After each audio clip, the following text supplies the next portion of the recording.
எல்லாருக்கும் வணக்கம். நான் Hema Subramanian. Welcome to home cooking Tamil. இன்றைக்கி நான் உங்களுக்கு ரொம்ப ஒரு ஸ்பெஷலான சாண்ட்விச் ரெசிபி செஞ்சு காட்ட போகிறேன். இந்த ரெசிபிக்கு நான் 2 விதமான சட்னி அரைச்சி இதை செய்ய போகிறேன். ஸோ இது ட்ரை கலர் சாண்ட்விச். இது எப்படி செய்யறதுன்னு பார்க்கலாம்.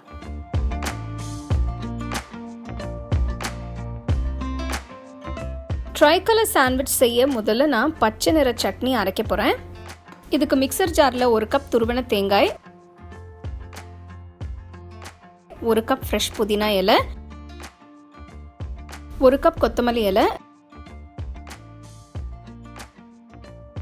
2 பெரிய பச்சை மிளகாய் உடைச்சு போடுங்க. உங்களுக்கு எந்த அளவு காரம் வேணுமோ அந்த அளவு மிளகாய் போட்டுக்கோங்க.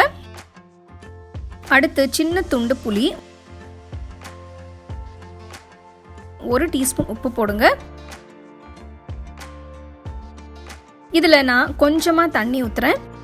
கிட்டத்தட்ட 2 டேபிள் ஸ்பூன் அளவு இருக்கும். சட்னி கொஞ்சம் கெட்டியாக இருந்தால் தான் ப்ரெட்டில் தடவ முடியும். அதனால கொஞ்சமாக தண்ணி ஊற்றி அரைங்க. சட்னி மையாக இருக்கணும், ஆனால் தண்ணியாக இருக்கக்கூடாது. பாருங்கள், சட்னி நல்லா கெட்டியாக இருக்குது. இந்த மாதிரி அரைக்கணும்.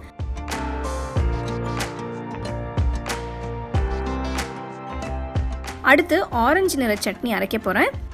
இதுக்கு மிக்சர் ஜாரில் 1 கப் துருவன தேங்காய், 3 காஞ்ச மிளகாய், சின்ன துண்டு புளி, 1/2 டீஸ்பூன் உப்பு போடுங்க.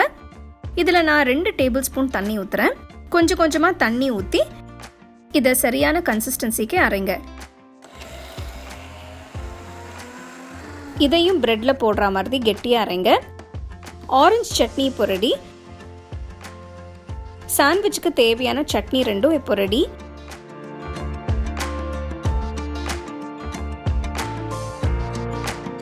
சாண்ட்விச் செய்ய ஆரம்பிக்கலாம். நான் 3 ஒயிட் சாண்ட்விச் பிரெட் எடுத்திருக்கேன்.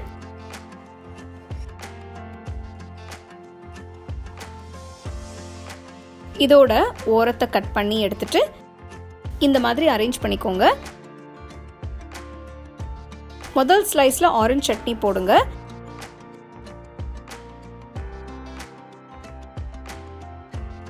இதை சமமாக ஸ்ப்ரெட் பண்ணுங்க.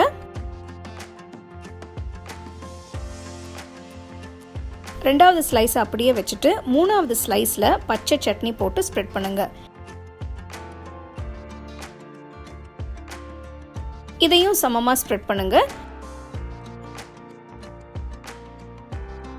இப்போ சாண்ட்விச்சை அசெம்பிள் பண்ணலாம். நடுவில் இருக்கிற பிரெட் ஸ்லைஸை பச்சை சட்னி மேலே வைங்க. ஆரஞ்சு சட்னி போட்ட ஸ்லைஸை அதுக்கு மேலே வைங்க. அழகான ட்ரை கலர் சாண்ட்விச் இப்போ ரெடி. இதை நீங்கள் பிரேக்ஃபாஸ்ட், டிஃபன், ஈவினிங் ஸ்நாக்குக்கு சாப்பிட்லாம். ரொம்ப டேஸ்டாக இருக்கும். கண்டிப்பாக செஞ்சு பாருங்கள்.